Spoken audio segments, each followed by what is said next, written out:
शुक्रिया।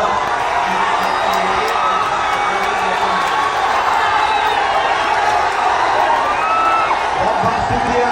मैं चाहूंगा कि आप शांति बनाए। बस जिनका बेसब्री से आप इंतजार कर रहे थे ओवैसी साहब का उक्त आगमन हो चुका है।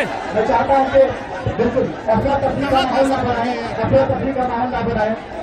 मैं बड़े ही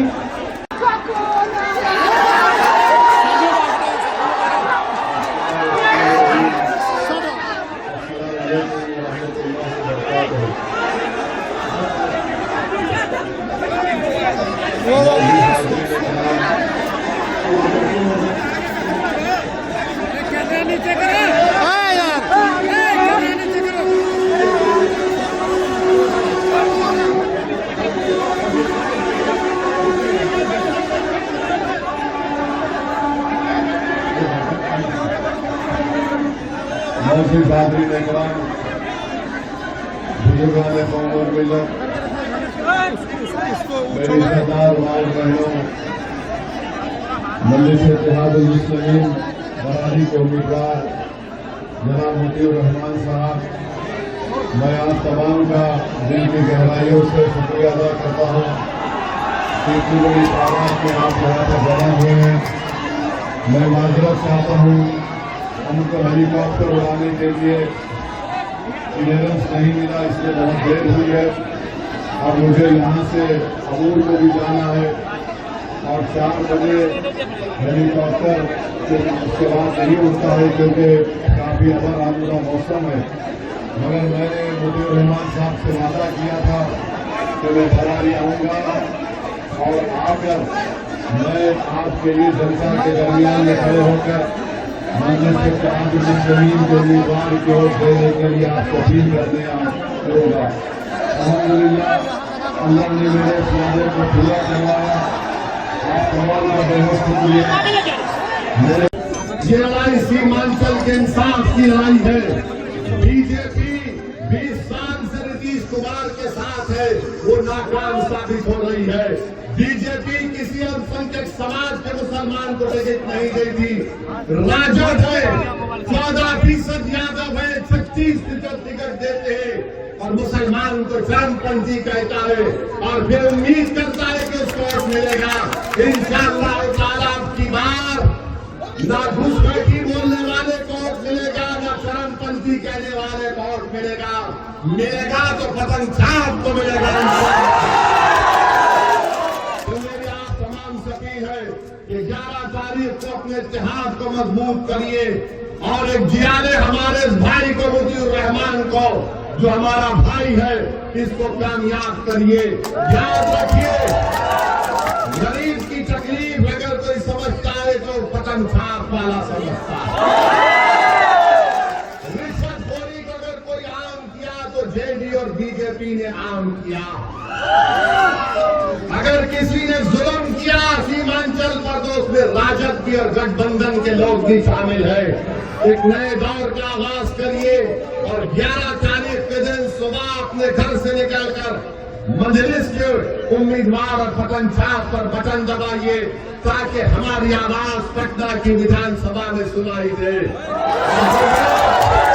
जो समाज 3.5% है वो कह रहा है कि हम मुख्यमंत्री बनाएंगे, तो मैं कह रहा हूं जिस समाज का 17% आबादी में हिस्सा है वो मुख्यमंत्री नहीं बनाएगा, वो सीमांचल के बेटे को बिहार का मुख्यमंत्री बनाएगा।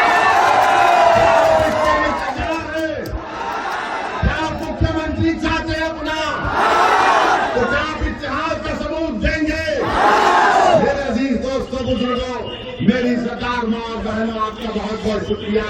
अल्लाह आपको सलामत रखे। हमारा इत्तेहाद जिंदाबाद, हमारा इत्तेहाद जिंदाबाद, हमारा इत्तेहाद जिंदाबाद।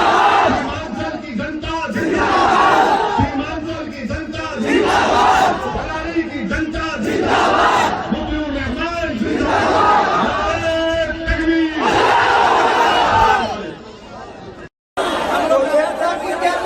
मेरे भाई, आप लोग मेरे बात को गौर से सुनिएगा। तो जब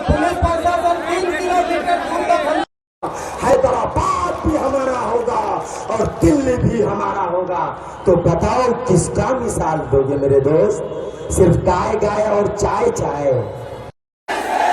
देखो देखो कौन आया, शेर आया, शेर आया।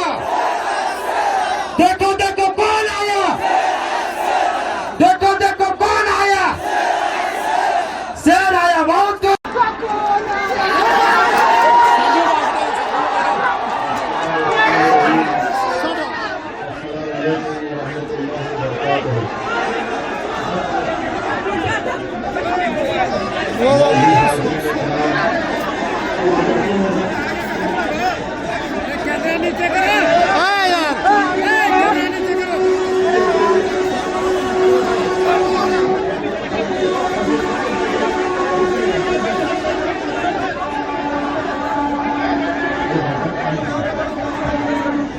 मौसी बादरी ने कहा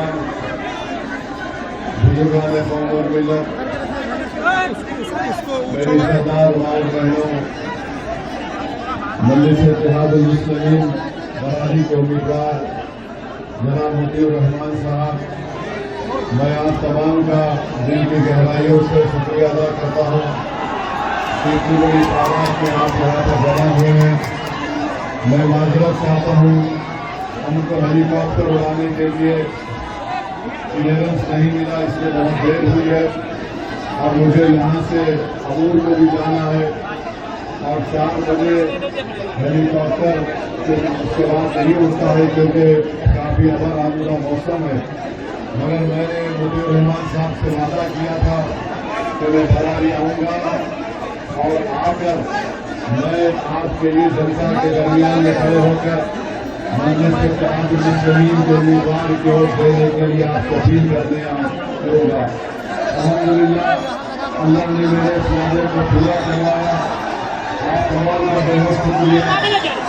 मेरे मजलिस इत्तेहादुल मुस्लिमीन सीमांचल की इंसाफ की लड़ाई लड़ रही है और हम ये मानते हैं कि भारत का सबसे पसमानदा इलाका सीमांचल का इलाका है।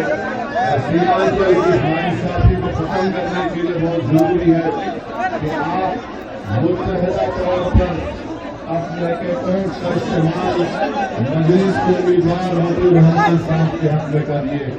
आप जानते हैं मेरे सीमांचल में नौजवानों का पलायन होता है, सीमांचल में नदी का कटाव होता है और जो नदी के कटाव में जमीन चली जाती, बरारी की जनता जानती है कि जमीन सैलाब में बहने के बाद सरकार से कोई मुआवजा नहीं मिलता। यहाँ पर बच्चों के लिए स्कूल का इंतजाम नहीं है, हमारी बेटियों के लिए डिग्री कॉलेज का इंतजाम नहीं है, यहाँ पर अस्पताल नहीं है। इसीलिए मैं आपसे अपील करने आया हूँ कि इस बार आप मजलिस को उम्मीदवार मुतीउर रहमान साहब के अपने वोट देकर यहाँ से अपना एक नया विधायक बनाइए। आप जानते हैं कि बिहार में 20 साल से नीतीश कुमार की सरकार है। कभी नीतीश कुमार राजद के साथ तो कभी अभी आजकल मोदी के साथ है। 15 साल आपने लालू परिवार को बिहार का मुख्यमंत्री बनाया। मैं आपसे अपील कर रहा हूँ कि अपनी बात आपको बरारी से मजलिस के उम्मीदवार को कामयाब करना जरूरी है और इसलिए जरूरी है ताकि बिहार की विधानसभा में जब मुतीउर रहमान जाएंगे तो अपनी विधानसभा के बारे में भरेंगे, आपके मुश्किलात को हल करने की पूरी कोशिश करेंगे। सीमांचल की नाइंसाफी की लड़ाई मुतीउर रहमान आप तमाम की तरफ से बिहार की विधानसभा में लड़ेगा। और आप इस बात को भी जानते हैं कि 20 साल से मोदी और नीतीश कुमार ने बिहार का बुरा हाल करके रख दिया। आज आप मेरी बात से मुत्तफिक होंगे कि अगर कोई ब्लॉक ऑफिस में जाता है तो 15,000 रिश्वत देना पड़ता है एजुकेशन के लिए, रजिस्ट्रेशन के लिए। मुतीउर रहमान को आप कामयाब करिए ताकि भ्रष्टाचार और रिश्वत का योजना के लिए गरीबों को लूटा जा रहा है, पेंशन के लिए लूटा जा रहा है। और हद तो ये हो गई कि इतना भ्रष्टाचार 20 साल से यहाँ पर हो रहा है, इसके बावजूद भी नीतीश कुमार और मोदी इस भ्रष्टाचार को खत्म करने का नाम नहीं लेते।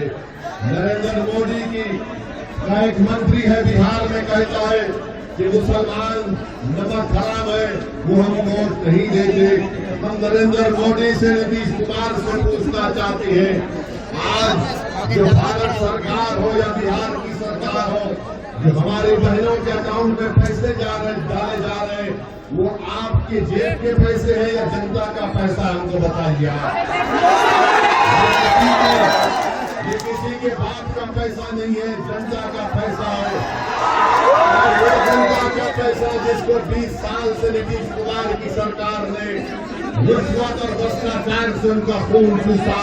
अरे तुम 7,000 8,000 डाल रहे हो, होना तो ये चाहिए था कि एक महिला के अकाउंट में कम से कम 25 से 50,000 डाले जाते।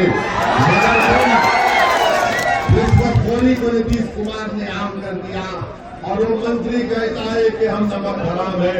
हम मोदी को, नीतीश कुमार को और उस मंत्री को बताना चाहते हैं कि जब अंग्रेज हुकूमत कर रहा था भारत में, तो मुसलमानों ने हमारे हिंदू भाइयों के साथ, दलित भाइयों के साथ मिलकर हमने महात्मा गांधी का इस ऐलान को कबूल किया। जब नमक का एजुकेशन शुरू हुआ था, हम सब ने उसमें हिस्सा लिया।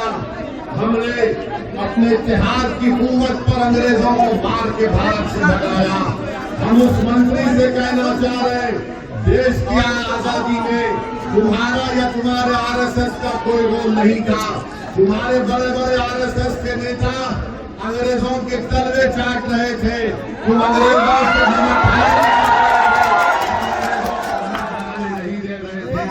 क्या ये बात करती है कि बीजेपी के लोग कहते हैं, प्रधानमंत्री अमित शाह कहते हैं कि सीमांचल में घुसपैठियां हैं। बताओ बरारी की जनता, क्या यहाँ पर कोई बांग्लादेशी नेपाली है? क्या यहाँ पर कोई घुसपैठी है?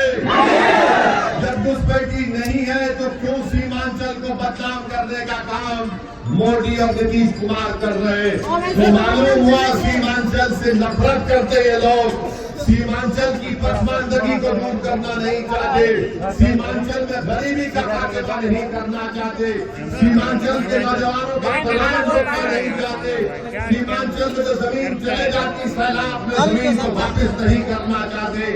मजलिस इन तमाम चीजों को आपके लिए पूरा करने की कोशिश कर रही है, इसीलिए मजलिस से दुश्मनी की जाती है।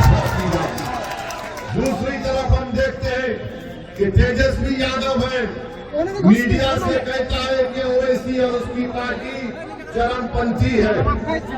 मेरे अजीज दोस्तों और बुजुर्गों, तेजस्वी की नजर में, राजद और गठबंधन की नजर में जो नमाजी है वो चरमपंथी है, जो कुरान को पढ़ता है वो चरमपंथी है, जो रोजे रखता है वो चरमपंथी है, जो मदरसे में पढ़ता है वो चरमपंथी है, जिसके चेहरे पर दाढ़ी है वो चरमपंथी है, जिसके सर के ऊपर नमाज की टोपी है वो चरमपंथी है। ये हमारी माँ और बहनों के सर पर दुपट्टा या हिजाब या बुर्का है, राजद और गठबंधन की नजर में चरमपंथी है। और कौन राजद की नजर में, तेजस्वी की नजर में चरमपंथी नहीं है? जो उसके बाप लालू के सामने आकर सर झुकाए। तो सुन लो तेजस्वी, हम जमीन और आसमान के खालिक को मानने वाले हैं। हम अपना सर झुकाते जमीन और आसमान के खालिक के सामने। हम किताब अगर कोई मानते हैं तो अल्लाह के कलाम को मानते हैं, उसके बाद संविधान को मानते हैं। हमको इस बात की इजाजत देता है कि हम सब लोग, चाहे हिंदू मुसलमान या जो कोई अपने मजहब पर चले, मगर तेजस्वी की नजर में ओवैसी चरमपंथी है, जो नमाजी है चरमपंथी है, जो कुरान पढ़ता है चरमपंथी है। सुन लो तेजस्वी, तुमने जो कहा है, तुमने पूरे सीमांचल के अल्पसंख्यक समाज को तुमने बदनाम किया है। तो बताओ बरारी की जनता, क्या आप तेजस्वी के इस बयान की तारीफ करते हैं या उसकी मुखालिफत करते हैं?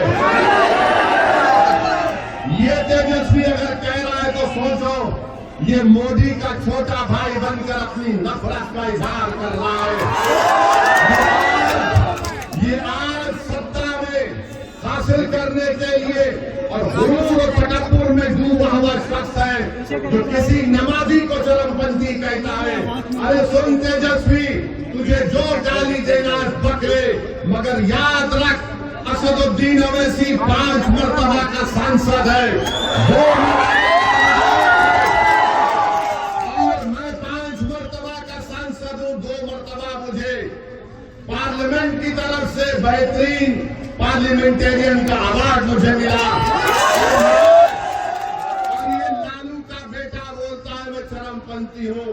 तेरे बोलने से कोई फर्क नहीं पड़ता, जितना बोलना चाहे बोल ले, मगर सीमांचल और बरारी की जनता तुझे बताएगी कि चरमपंथी का मतलब क्या है।